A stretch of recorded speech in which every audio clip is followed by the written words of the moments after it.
है पहले विवेक मर जाता है।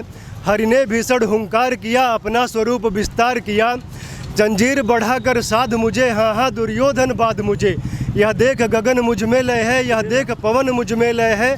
मुझ में विलीन झंकार सकल, मुझ में लय है संसार सकल। नमस्कार, आप देख रहे हैं प्यारा भारत।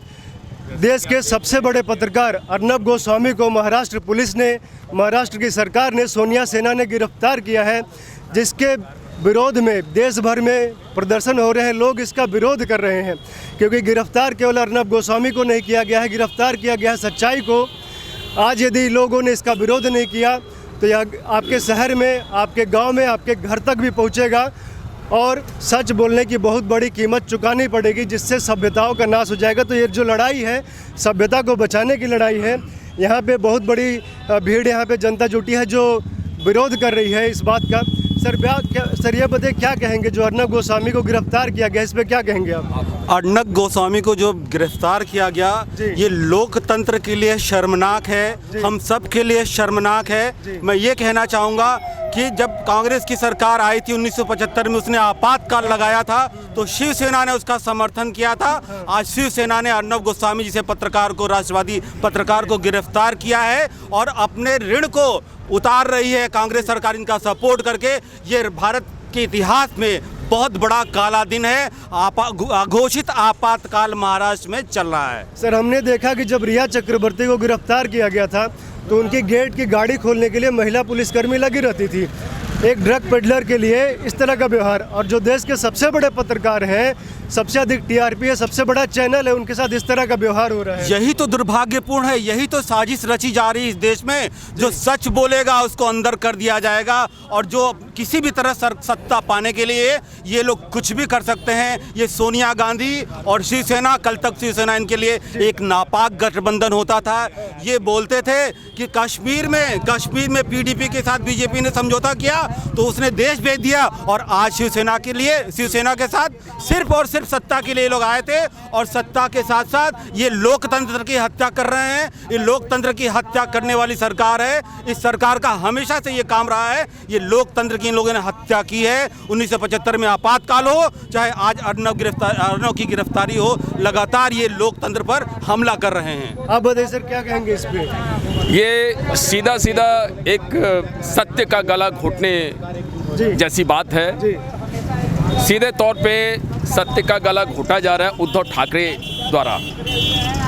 क्या लग रहा है किस लिए हो रहा है? मतलब अर्नब गोस्वामी हो या कंगना रनौत हो, सीधा बदले की कार्रवाई क्यों हो रही है? ये सच्चाई को छुपाने के लिए, सच्चाई को छुपाने के लिए हो रहा है। आप बताइए सर। हाँ जी सर, सच्चाई को छुपाने के लिए जी हाँ जी हाँ। एक वो फिल्म का गाना था ना, देखिए मुझे एक गाना याद आ गया दलेर मेहंदी का, सच बोलना है मना, मुंह खोलना है मना, दो मुंह हुआनी छुरी, ये दुनिया है सबसे बुरी। तो वही आज दलेर मेहंदी का गाना सत्य साबित हो रहा है। आप बताइए सर। भैया, अब जो सच्चाई है, कोई ना कोई वहाँ का मंत्री या कोई विधायक उसमें लिप्त है, इसीलिए अर्नब गोस्वामी पूरा पोल खोल रहे थे।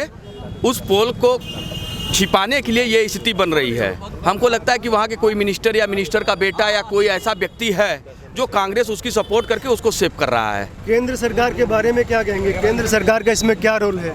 केंद्र सरकार तो जो सच्चाई है उसको ओपन करना चाहती है, लेकिन वहाँ की जो सरकार है, वहाँ के जो मिनिस्ट्री है, वो लोगों का बस एक ही तथ्य है कि किसी तरीके से ये मामला को शांत किया जाए। अर्नब गोस्वामी जैसा सच्चा पत्रकार जो अपनी बातों को एकदम सच्चाई के साथ रख रहा है, उसको चारों तरफ से दबाने के लिए ये स्थिति बन रही है। पूरे पत्रकारों के ऊपर ये हमला है, अर्नब गोस्वामी के ऊपर नहीं, पूरे पत्रकार संघ के ऊपर ये हमला है। जो भी सच बोल रहा है उसके ऊपर हमला है। जी हाँ। कई लोग ये भी मांग कर रहे हैं कि सर वहाँ पे राष्ट्रपति शासन महाराष्ट्र में लगाना चाहिए, लगाया जाना चाहिए। उद्धव ठाकरे की सरकार जो है लोकतंत्र की हत्या कर रही है। कानून व्यवस्था नाम की कोई चीज नहीं है। वहाँ जो है आपातकाल जैसी स्थिति उत्पन्न हो गई है। लिहाजा मैं राष्ट्रपति महोदय से ये अनुरोध करूंगा कि उनको तत्काल बर्खास्त करें और अर्नब को रिहा करें, ये आदेश दें। आप बताइए सर, आप अपना नाम बताइए। कैफी जी, आप पत्रकार हैं सर? जी हाँ। ये बताइए, क्या कहेंगे? एक पत्रकार को इस तरह से प्रताड़ित किया जा रहा है। पहले उसको 12 से 14 घंटे तक पूछताछ के लिए बुलाया जाता है, अब उसके बाद गिरफ्तार करें जैसे कोई आतंकवादी हो, तो वह भी एक मनुष्य है। क्या टूट सकते हैं अर्नब गोस्वामी? बिल्कुल, ये एक लोकतंत्र के जो है शर्मसार करने वाली वो है जी। हम चाहेंगे कि जितने पत्रकार हैं मेरा भाई बंधु राजू रंजन हम एक साथ उनका जो है मिलकर विरोध करें और उनको रिहा करने की मांग करें। जी जी आइए हम लोग और लोगों से बात करते हैं। यहाँ पे और कई लोग हैं, उनकी भी राय लेते हैं। सर ये बताइए, जो अर्नब गोस्वामी को गिरफ्तार किया गया है, आतंकवादियों से भी बदतर व्यवहार उनके साथ किया गया है, क्या ये 2024 की तैयारी है कि जो भी कुछ है, क्या लग रहा है इसके पीछे क्या कारण है? नहीं, भारत में अभिव्यक्ति की आज़ादी के नाम पर जी जिस तरीके से उत्पीड़न किया जा रहा है पत्रकारों को, जी और एक पत्रकार को अपनी पत्रकारिता करने की पूरी स्वच्छंदता है जी और यह स्वच्छंदता अपनी अभिव्यक्ति की आज़ादी देती है। जी उस आज़ादी के तहत अपने भाव भंगिमा से अगर कोई पत्रकारिता करता है तो कहीं से गलत नहीं है। वह पत्रकारिता करने का अपना स्टाइल है। जैसे लेखनी के जो धनी हैं वो ऐसे ऐसे व्यंग शब्द लिखते हैं, वह उनकी अपनी आज़ादी है।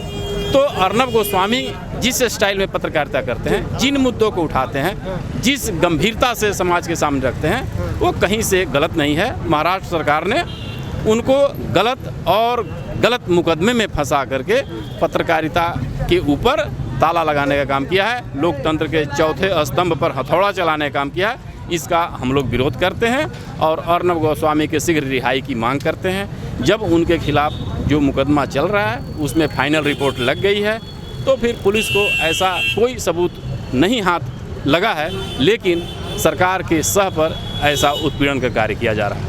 मतलब सर कई लोग कहते हैं कि जो अर्नब गोस्वामी है उनकी शैली ठीक है, उनसे असहमत हो सकते हैं, लेकिन वैसे यदि बात करें कि सरकार का कोई विरोध कर रहा है, उसकी आलोचना कर रहा है, तो गिरफ्तार नरेंद्र मोदी के विषय में कितनी बातें कही जाती हैं।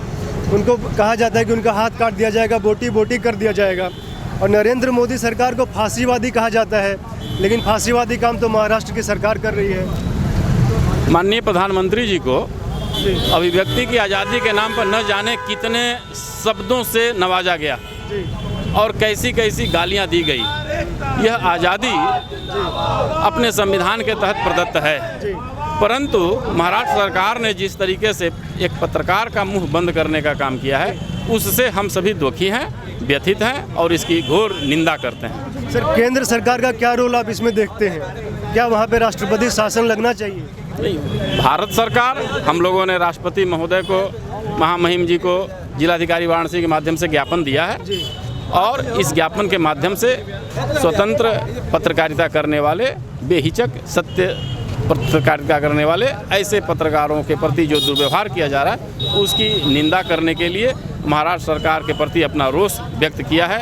हम लोगों ने ज्ञापन दिया है। आप बताइए सर क्या कहेंगे इसमें? ये तो भैया ये सत्य जो पर जो शिवसेना के लोग कर रहे हैं वो अत्याचार कर रहे हैं। समझिए सत्य को एकदम जो दो तीन घटनाएं हुए, चाहे रिया का, अच्छा पत्रकार को, इस तरीके से पत्रकार को कभी भी आज तक ऐसा नहीं किया गया है। हाँ, नहीं किया गया है। जो आज कर रहे हैं तो समझ लो कि जो चूटी है उससे कि शिवसेना का अंत हो जाएगा, क्योंकि ये जो है अभी तो अंगड़ाई है, आगे आओ लड़ाई है और सारे देश में सभी पत्रकार जागरूक हैं। और आज रामनगर की धरती से, लाल बहादुर शास्त्री के जन्म स्थान से ये हम लोग घोषणा करते हैं कि आज अगर वो शिवसेना नहीं संभली तो उसका भुगतान बनना पड़ेगा और वहाँ उसके शिवसेना का नाम समाप्त हो जाएगा बम्बई से। क्या लग रहा है, शिवसेना का अंत समय आ गया है? जरूर, अगर इसी तरह पत्रकारों पर अगर वो जुल्म किया जाएगा तो एक दिन सारे पत्रकार एक होंगे और उद्धव सरकार को हम लोग यहाँ से चलता बनेंगे। हम अगर कांग्रेस की सरकार, उद्धव ठाकरे की सरकार पत्रकारों पे आवाज़ दबाने की कोशिश करेगी, हम सब बनारस के, रामनगर के हर जगह के पत्रकार एक होंगे और उद्धव ठाकरे सरकार के खिलाफ आवाज़ उठाएंगे।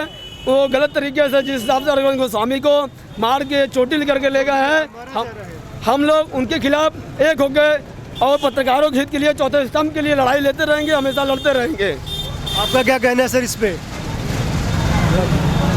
आप संघर्ष करिए, हम आपके साथ हैं, सारे पत्रकार बंधु।